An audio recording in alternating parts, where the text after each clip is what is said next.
Oke, kebijakan publik. Jadi kebijakan publik itu adalah ada beberapa macam ya. Tidak selalu ini, tapi ini memberikan gambaran kepada Anda apa aja kira-kira sebagai dasar logika Anda kebijakan publik apa saja yang memainkan peranan ini. Nah, oke. Eh, Kebijakan publik yang pertama meningkatkan saving dengan investment. Saving itu tabungan, investment itu investasi. Meningkatkan saving dan investment. Gimana nanti ya, nanti dijelaskan, kita jelaskan nanti. Yang kedua, investasi dari luar. Ya, encourage investment from abroad. Artinya mendorong investasi dari luar. Itu artinya. Terus encourage education and training. Jadi mendorong pendidikan dan pelatihan. Terus ada yang ini yang agak-agak perlu dijelaskan nih. Establish secure property rights and maintain political stability. Jadi eh, apa namanya hak properti, hak kepemilikan harus ditegakkan dan menjaga stabilitas politik. Promote free trade, mendorong perdagangan bebas, dan mendorong juga terakhir tuh riset dan pengembangan. Nah, kita bahas satu-satu. Saving dan investment.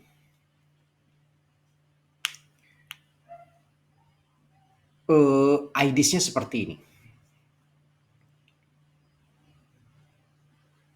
Bagaimana mendorong produktivitas? Yaitu dengan mendorong investasi. Mendorong investasi. Nah, tabungan kenapa disebutkan di sini? Tabungan itu, jadi semakin banyak orang menabung, semakin banyak bank dapat memberikan pinjaman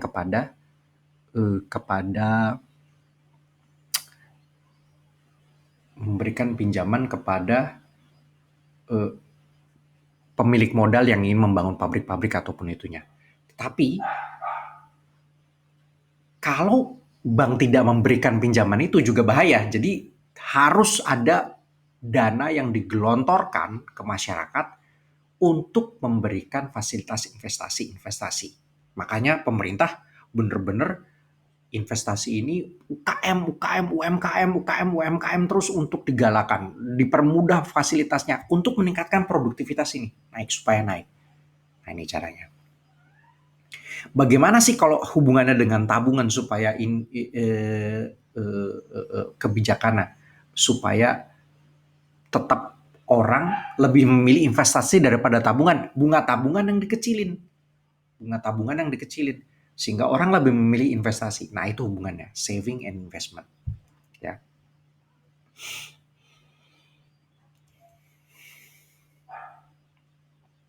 Nah, ada istilah diminishing returns and catch up effect.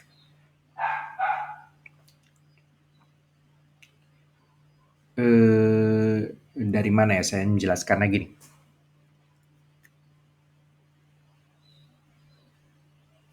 Catch up diminishing return dulu.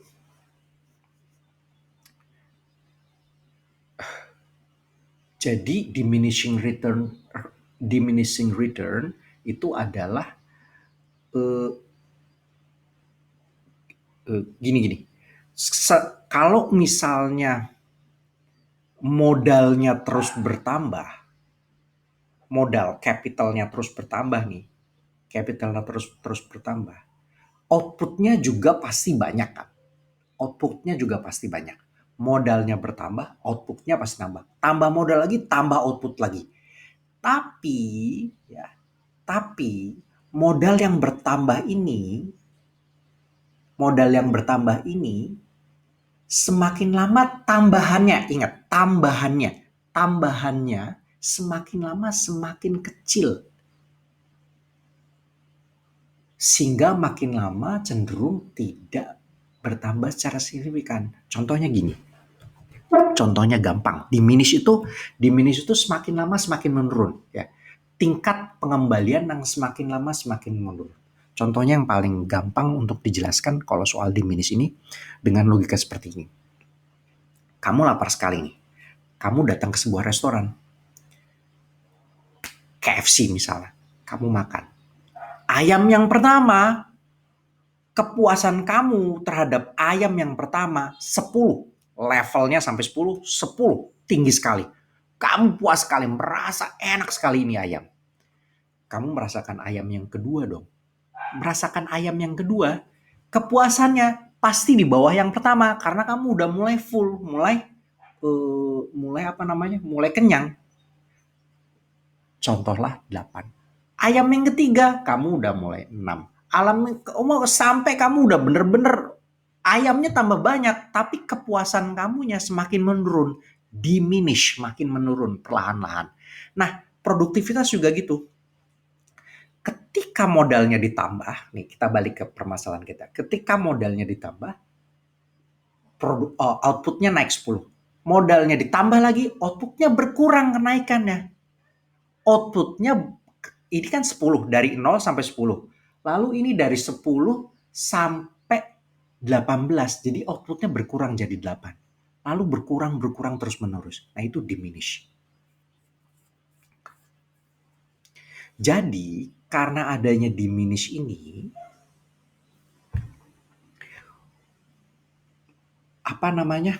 eh, pertumbuhan ekonomi yang karena adanya tingkat tabungan itu tinggi tetapi hanya untuk sementara.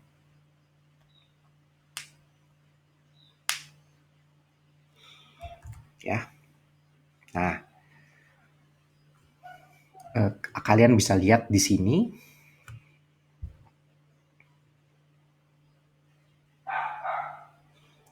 Ini nih kalau jumlah tenaga kerjanya sedikit, outputnya tinggi. Semakin banyak outputnya semakin rendah tuh ya. Semakin rendah tuh ininya di sini tinggi. Kalau modal fisiknya, modal ininya lah, modal tenaga kerja, human capital dan ini masih sedikit, outputnya tinggi dia. Tetapi semakin lama semakin rendah. Tuh, semakin rendah. Ya. Nah,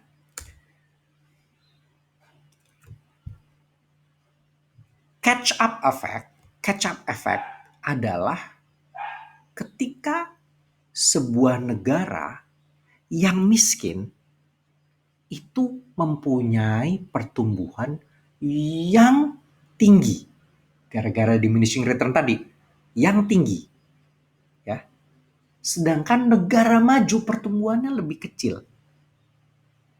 Ini catch up effect. Jadi pertumbuhan negara miskin karena belum punya apa-apa tinggi dia, tapi begitu yang negara maju pertumbuhannya lebih kecil.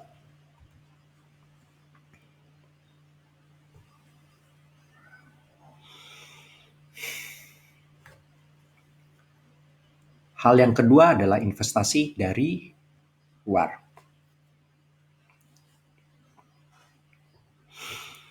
Pemerintah dapat menaikkan investasi dari luar, tidak hanya dari dalam, dari luar juga. Ada dua jenis, namanya foreign direct investment dan foreign portfolio investment. Foreign direct investment gampangnya seperti ini. Investasi modal yang dimiliki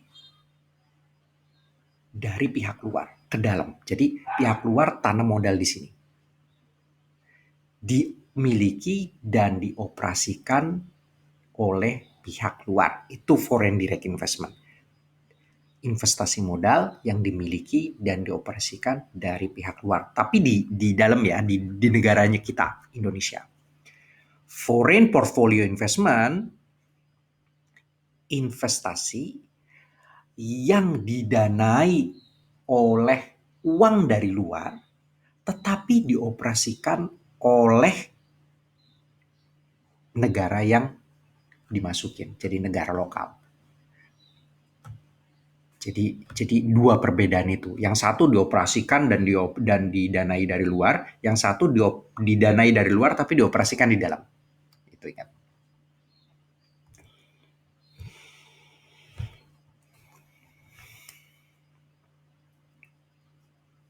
Nah, kalau edukasi kalian sudah tahu lah, edukasi, pelatihan dan sebagainya itu adalah hal yang sangat penting untuk memajukan pendidikan supaya skillnya dapat menciptakan teknologi baru. Nah itu, skillnya ini dapat menciptakan teknologi, dapat menciptakan terobosan baru, inovasi baru, ide baru supaya produktivitas suatu negara bertambah. Nah gitu. Dan oh iya iya iya, ini ada satu masalah juga namanya brain drain. Nah ini kalau kalian lihat brain drain, ini sering dihadapi oleh suatu negara, khususnya Indonesia juga. Saya minum kopi dulu ya.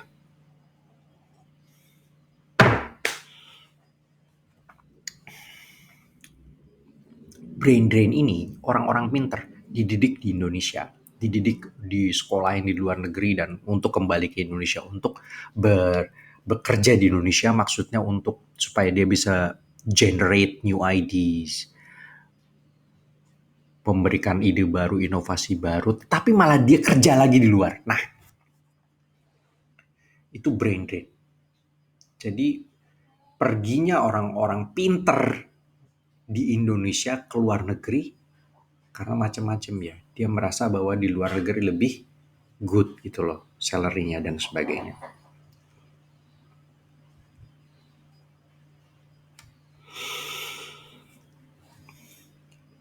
Health and nutrition. Jadi health, kesehatan, nutrisi, gizi. Ini juga harus diperbaiki, semakin kesehatan dan nutrisi semakin baik, semakin bagus suatu negara ya.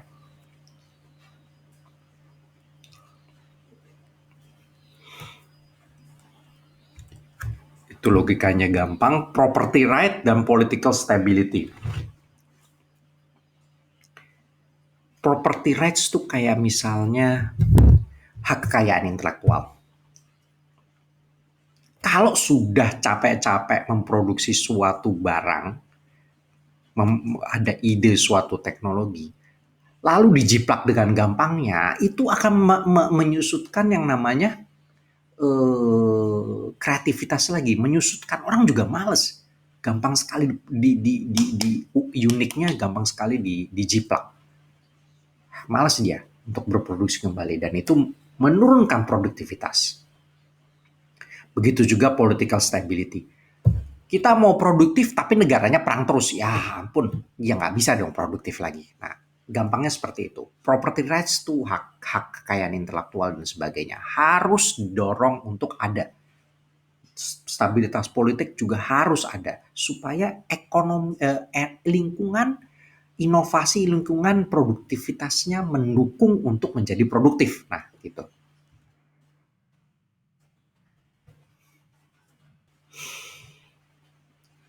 Free trade, perdagangan bebas. Maksudnya, gini maksudnya. Perdagangan bebas adalah bagaimana caranya bahwa perdagangan tidak dibatasi. Ketika perdagangan tidak dibatasi, maka teknologi dari luar bisa masuk. Ini idenya ya, idenya nih, teknologi dari luar bisa masuk.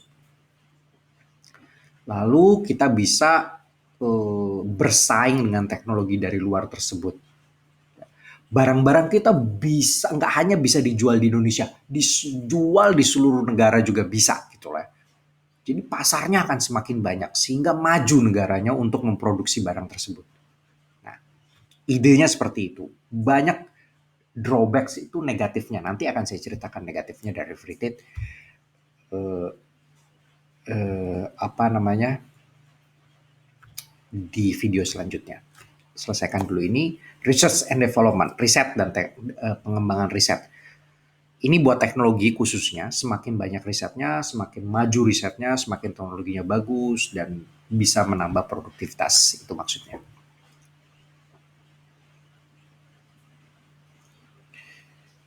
Uh,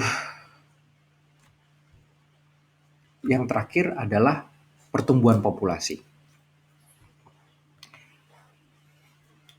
Ini banyak debatnya sebenarnya. Maksudnya adalah ketika populasinya tambah banyak, outputnya, GDP-nya akan semakin besar, produktifnya semakin besar. Maksudnya seperti itu sih. Eh, ini juga banyak menimbulkan drawback juga ya, negatifnya. Jadi ada 3 hal yang apa namanya eh, bagaimana populasi ini dapat berinteraksi dengan faktor produksi. Ada stretching natural resources, diluting capital stock, promoting technology progress. 3 ini nggak saya jelasin ya. 3 ini nggak saya jelasin. Tugas kamu adalah mencari 3 ini, menjelaskan 3 ini nanti di quiz kita. Oke? Okay? Jadi pertemuan kita seperti ini sudah. Oh iya, ada juga tadi saya belum menjelaskan free trade. Bagaimana free trade bisa mengancam kita juga. Free trade bisa mengancam ya karena contohnya produk China. Produk China banyak sekali masuk dan mematikan apa namanya, mematikan ini dalam kita apa, pengusaha di dalam kita ya, pengusaha kecil khususnya. Karena di Cina murah sekali. Nah ini bisa berbahaya bagi ekonomi kita. Jadi apa, impact-nya juga bisa seperti itu.